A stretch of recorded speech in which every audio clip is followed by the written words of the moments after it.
Bonjour à tous, cette semaine nous sommes sur la commune de Fontcouverte pour présenter le sommaire de ce nouveau Maurienne-Zap. Pour débuter cette nouvelle émission, direction le rez-de-chaussée du foyer des jeunes travailleurs pour l'inauguration des nouveaux locaux de l'épicerie sociale.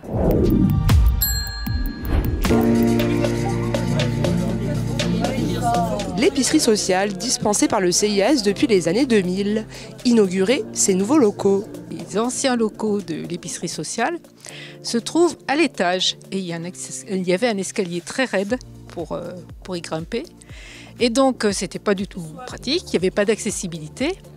Donc, nous avons demandé à l'OPAC, qui est propriétaire du bâtiment, de nous aménager ces locaux qui étaient en fait des anciens garages. Plus accessible pour les personnes en situation de handicap ou les personnes âgées, ce local se situe au rez-de-chaussée du foyer des jeunes travailleurs. Ce nouvel aménagement permet aux bénévoles de réapprovisionner plus facilement le magasin. Maintenant, c'est beaucoup plus facile puisqu'on arrive en petite camionnette juste devant la porte de l'épicerie et puis tout de suite on met ça en rayon, on étiquette, etc. Aujourd'hui, 26 ménages bénéficient de cette aide, ce qui représente 118 paniers. Donc l'objectif, c'était de permettre à des familles en difficulté financière de pouvoir quand même avoir accès à un minimum alimentaire et à des produits quand même de qualité et des produits frais et variés. Et donc l'épicerie fonctionne toutes les semaines. Les bénéficiaires nous sont orientés par des travailleurs sociaux, principalement le département. Et donc, ils nous envoient une demande avec la situation de la famille, le budget, l'évaluation sociale et familiale. Et moi, donc, de formation travailleur social, je suis l'interface, c'est le lien entre les travailleurs sociaux et la commission permanente, où je vais présenter les dossiers de manière anonyme. Et la commission permanente va décider de l'accord ou non de l'épicerie et de la durée. Et après, moi, j'informe les familles de l'aide et je les accompagne socialement pendant la période d'accès à l'épicerie sur des dossiers, des démarches administratives, accompagnement budget. Voilà, on établit avec eux quel accompagnement il y a en plus de l'accès aux produits alimentaires. Les bénéficiaires payent 10% du prix des produits et ont le droit à un panier d'environ 25 € par semaine. Des produits fournis par des commerces locaux. Le principal commerce avec qui on travaille, c'est Intermarché, pour tout ce qui est produits frais, et puis une partie des produits d'épicerie ou surgelés. On complète avec la banque alimentaire, où on va quelques fois par an récupérer des produits. Et puis aussi avec la Biocoop, où on a une collecte par an, où là, on sollicite les clients du magasin qui vont nous faire don de produits alimentaires. Un lieu de vie important pour ses bénéficiaires. Nous, ce qu'on va faire, on va chercher les produits dans les magasins et ensuite on enregistre tout ça, on met dans les rayons.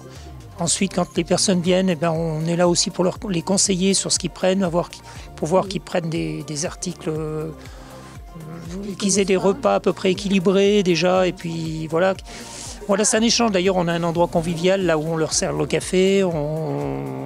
Ils discutent un moment parce qu'il y a beaucoup de personnes seules.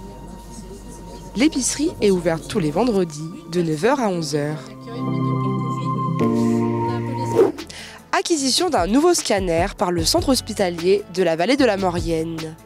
Une technologie avancée qui permet de faciliter le travail des manipulateurs.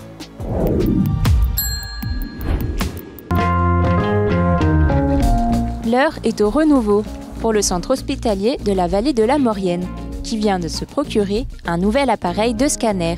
Alors le scanner est important de le changer régulièrement, donc généralement c'est tous les 7 ans parce qu'il est nécessaire de moderniser l'équipement et d'avoir un équipement qui soit en rapport avec les besoins de santé. Et donc là, nous avons un scanner qui est beaucoup plus performant, avec notamment aussi la prise en compte de la radioprotection, donc des rayonnements qui sont reçus par les patients, parce que le scanner est devenu un examen de routine. Et donc il est important d'associer à la fois une qualité d'image et une irradiation la moins forte possible, notamment pour les patients jeunes ou les femmes en âge de procréer. Donc les nouveautés, en fait on a une caméra d'autocentrage, ça permet de placer le patient idéalement, quel que soit l'opérateur, c'est-à-dire qu'on peut refaire l'examen toujours de la même façon, que ce soit moi ou un collègue. Donc ça permet d'optimiser des paramètres comme la dose patient et d'avoir toujours une qualité optimale d'examen. Donc ça c'est très intéressant. Et puis ça permet aussi de gagner du temps. Alors soit on la loue pour rester auprès du patient, soit ça permet de faire plus d'examens dans une journée, donc de réduire les temps d'attente et avec des qualités d'image optimales. Après on a des tablettes tactiles, donc la tablette qui est juste là, avec le planificateur d'examen, on a notre liste de patients.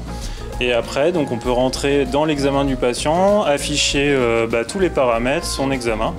Un scanner plus efficace et plus performant. De quoi amorcer un nouvel élan pour les futures acquisitions d'imagerie de l'établissement, avec notamment le projet de mise en place d'un IRM.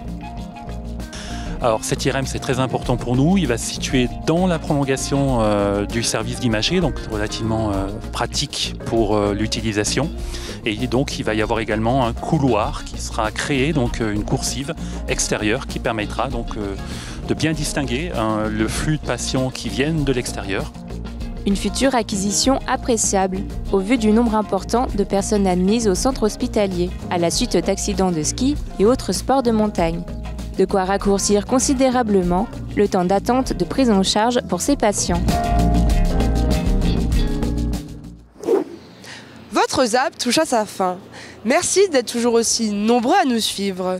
Retrouvez l'intégralité des reportages sur les réseaux sociaux et sur les box.